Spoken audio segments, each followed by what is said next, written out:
La desaparición de una ciudadana peruana, Rocío González, que desaparece hace más de un año y que hoy los principales sospechosos son sus exparejas, que se culpan entre ellos por la desaparición de esta mujer de 48 años que llegó a Chile el 2012. Vamos a conversar primero con Jacqueline Stubin, abogada de la familia. Jacqueline, ¿en qué estado judicial está esta causa y cuáles son las principales hipótesis que se manejan? Hola, buenas tardes. Hola, Jacqueline.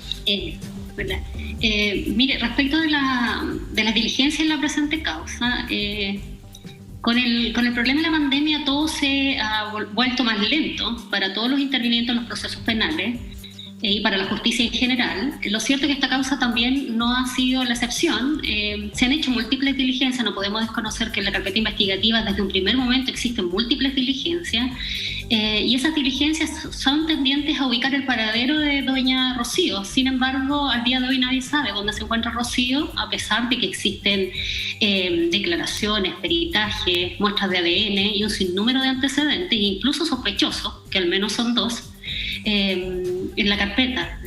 Esas son las diligencias que se han realizado y hay otras que están en curso que en realidad prefiero no referirme por una situación en cuanto a que pueda alterar alguna información que la Fiscalía requiera. Abogada, nosotros estuvimos con la familia de Rocío hace algún tiempo, ellos habían viajado a nuestro país a buscarla, han sufrido muchísimo además por la lejanía en donde no saben dónde está y tienen que gastar grandes sumas de dinero para poder venir a Chile a buscar a su hermana y a su ser querido.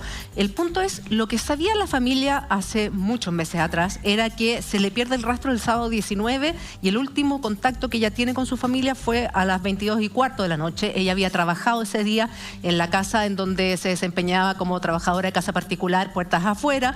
Se comunica con sus familiares, le dice que está muy cansada por la cantidad de trabajo y de ahí se supone que estuvo compartiendo con su pareja actual, de don Jaime Celedón, y ahí se le pierde el rastro. El punto de desaparición de Rocío, ¿sigue siendo esta casa en donde hallaron estas manchas de sangre? Sigue siendo el punto de interés criminalístico principal, puesto que, como usted bien dice, desde ahí se pierde el rastro de ella y después no existe ninguna evidencia que nos diga una cosa diversa, de que ella se haya juntado con terceras personas, no existen testimonios. La misma persona que parece sospechosa en la causa, que al menos son dos, tengo que esclarecer que al menos son dos, lo cierto es que su conducta es bastante errática en el proceso, en sus declaraciones, y que no condicen con lo que él relata, y en ese sentido aumentan las sospechas. La pareja que estaba compartiendo, la pareja actual, se podría decir, de Rocío, Jaime, que estaba compartiendo con ella, ¿cuál es la versión de él? ¿Qué pasa con Rocío? ¿Se va de la casa? ¿Qué sucede? ¿Cómo se explica a él que ella haya desaparecido? Respecto a la declaración de él, existe un evento súper importante y muy interesante criminalísticamente que tiene que ver con que ellos discutieron, o según la versión de él, discutieron antes, incluso con agresión física sufrida de parte de ella hacia él. Lo extraño es que la sangre que levantan en el sitio del suceso de interés criminalístico, porque no podemos decir que es el sitio del suceso, es la sangre de ella y no de él. Por tanto, las versiones que él va sosteniendo se desmoronan a nuestro juicio. Sin embargo, el sistema penal chileno y el sistema en general del mundo lo que hace primero es tratar de ubicar a la víctima descartando otras hipótesis. Las hipótesis son varias, desde que se haya ido voluntariamente a que ella haya participación de terceros, por cierto, o también hipótesis de suicidio. En todos los casos de presunta desgracia se analizan varias hipótesis y lamentablemente la presunta desgracia al no ser delito, lo cierto es que los procesos judiciales se vuelven más lentos, ya sea para chilenos o extranjeros. No. Ahora, perdón, pero abogada, de todos los antecedentes que están sobre la mesa, digamos, que usted dice que algunos pueden ser revelados públicamente, respecto de otros prefiere mantener reserva. ¿Estos antecedentes le hacen a la defensa tener una línea más o menos de proyección de qué fue lo que pasó? ¿O están absolutamente confundidos y manejan varias alternativas? Sí, aquí al menos hay dos alternativas. Y habiendo dos alternativas, eventualmente, y ustedes lo escucharon en los testimonios, que existen dos personas a lo menos que se culpan unas a otras, y ambas tienen cosas sospechosas en sus declaraciones. ¿Cómo qué? Y por cierto, esa sospecha... ¿Perdón? ¿Cómo qué? ¿Qué ¿Qué hay de sospechoso en el discurso de cada uno de ellos, digamos? Tienen comportamientos que hacen dudar de principio a la familia, y por cierto, uno como abogado y los peritos y las personas que están en este tipo de investigación, lo primero que uno analiza es saber si esa declaración es fiable o no. Entonces hay que ver un tema de fiabilidad del relato. En los relatos de ambos hay cuestionamientos de cómo sucedieron los hechos, cómo ellos habrían mantenido una relación. En algunos casos uno dice que uno es más celópata que el otro es más celópata que el otro. Por tanto, ahí empiezan las rencillas recíprocas. Por otro lado, hay una cosa Perdón, abogada, curiosa. ¿este fue un triángulo amoroso? ¿Ella mantuvo relaciones al mismo tiempo con los dos en un periodo similar, o una relación terminó primero y comenzó la otra? Sí, no. Una comenzó primero, después comenzó con la segunda pareja y después retornó con la primera. Y en esas circunstancias se ve o aparece que tuviese esta relación como más bien paralela, pero lo cierto es que ella vuelve a reiniciar con el primero. Y ahí, en definitiva, la molestia que ustedes escucharon del sujeto que salió declarando. Pero lo cierto es que lo curioso que aparece en las declaraciones de ellos, primero, son las contradicciones. Segundo, además, la protección que ambos se dan a sí mismos, como por ejemplo que en el caso de Rocío, de la pareja que sale del domicilio el día 19 de enero, esta persona al otro día deja una constancia que no debiese. ¿Por qué? Porque no tienen hijos en común, por cierto, de presunta desgracia. El otro sujeto hace lo mismo. La situación de esto la pregunta es ¿por qué estos dos sujetos, en definitiva, se protegen de ciertas situaciones sospechosas en las cuales se puedan haber visto? Entonces, lo curioso del proceso y lo difícil del proceso es esto. Es que existen versiones contradictorias. Perdón. Y por lo mismo, ¿existe la posibilidad de que ambos se hayan puesto de acuerdo para hacer desaparecer a Rocío? Cierto. Y una de las hipótesis que se manejan, o sea, son múltiples las hipótesis, que se hayan puesto ellos de acuerdo, hayan participado otras personas también, que no sean ellos, ¿me comprende? Existen dudas y sospechas. Pero eso no sobrepasa el umbral, en definitiva, de la prueba que se requiere para los efectos sobre una imputación o una persecución fiscal. Y partiendo por el tema de saber dónde está Rocío. Exacto, eso es lo principal y lo que la familia está realmente desesperada y desconsolada, no saber dónde está Rocío. Exacto. Ella tenía contacto constantemente con su tía, con su madre, con sus hermanos, y de un minuto para otro desaparece. Y eso es lo que a ellos no les hace mucho sentido, ni la explicación que da Juan, ni la explicación que da Jaime. Y ahí viene... porque más allá del relato que puedan dar los dos a las policías, que puede estar lleno de contradicciones, está la labor del perito criminalístico y de las policías, como es tu caso, Juan Antonio, de construir qué pasó con Rocío a partir de la evidencia.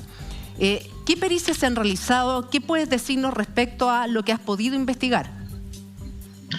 Julia, muy buenas tardes. Gracias por la invitación. Gracias. En primer lugar... ¿cómo llegamos a esta causa? La verdad es que llegamos porque el familiar, el hermano César, se acerca en relación a de que cuando fui oficial y coronel de Carabineros, fui asignado como agregado policial en la Embajada de Chile en Perú, por lo tanto me realizan un contacto para poder ayudar a la familia. Eso es lo primero. Entender la situación en que están ellos y prácticamente las diligencias que estaba realizando el hermano, siendo que a él no le correspondía porque hay un ente persecutor que tiene que hacerlo.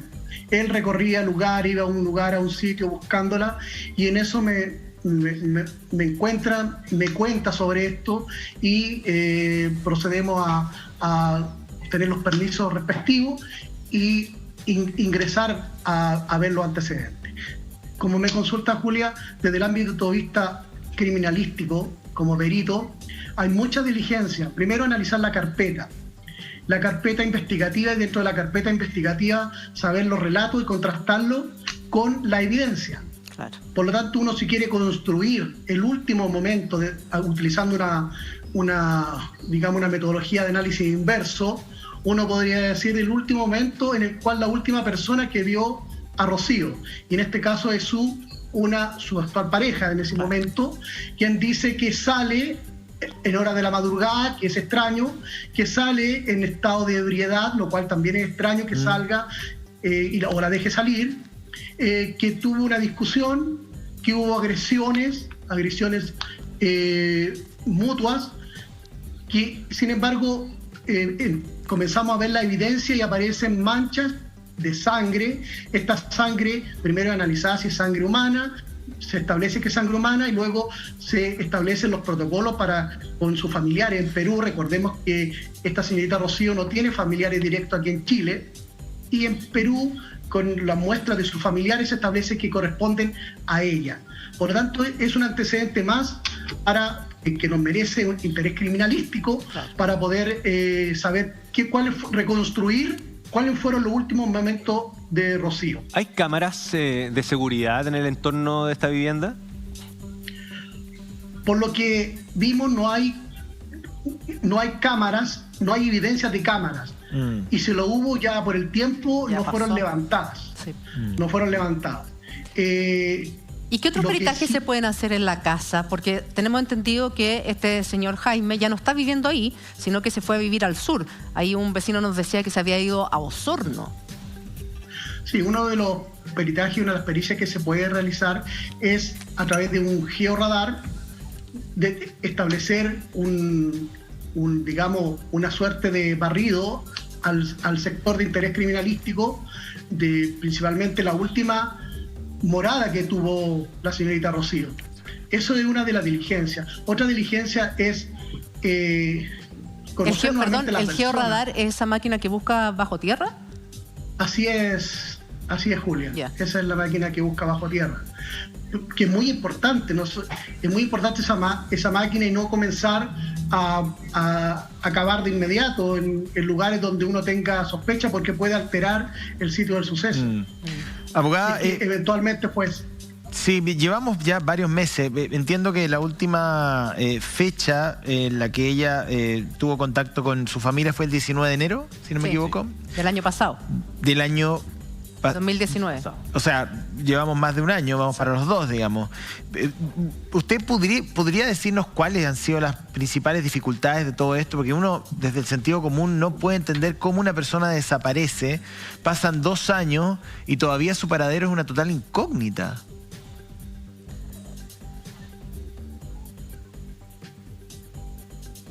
Abogada, tiene que conectar el micrófono, lo tiene apagado. Perdón, ahora sí, yo lo había desconectado. Respecto a la pregunta que usted plantea, el problema que se da principalmente en estos casos es el nombre que se le da, presunta desgracia. Aquí, y como se le da el nombre presunta desgracia, y esto no es constitutivo de delito, lo cierto es que se torna más lento el sistema a efectos de verificar, porque lo que el sistema hace primero es verificar hipótesis, que no se haya ido, que no sea voluntario, y en esa hipótesis se pierde mucho tiempo.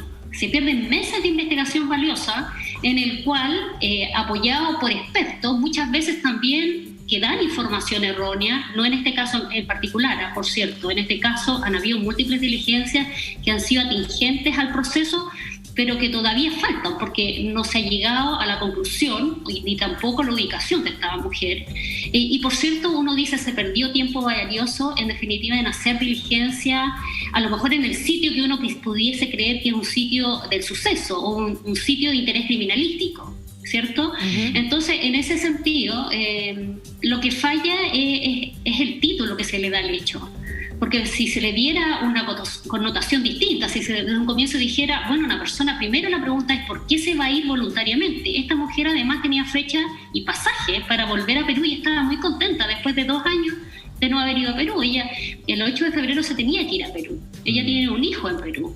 Entonces hay elementos que a ella uno le harían sospechar de decir, bueno, ella no tiene en definitiva una idea, ella trabajaba en Chile, tenía un contrato, tenía un lugar donde vivir, tenía un hijo por el cual luchar, como muchos ciudadanos extranjeros que vienen en búsqueda de nuevas oportunidades. Rocío era uno de ellas, y en definitiva lo cierto es que el proceso falla en su integridad desde cómo parte, de la presunta desgracia. El darle el nombre presunta desgracia hace que lamentablemente el sistema se vuelva lento y se vuelva en definitiva, a pesar de que investigan distintas hipótesis, van a hospitales, servicio médico legal, se hacen múltiples diligencias, lo cierto es que primero se está viendo que Casilla no desapareció voluntariamente y en eso se perdió mucho tiempo.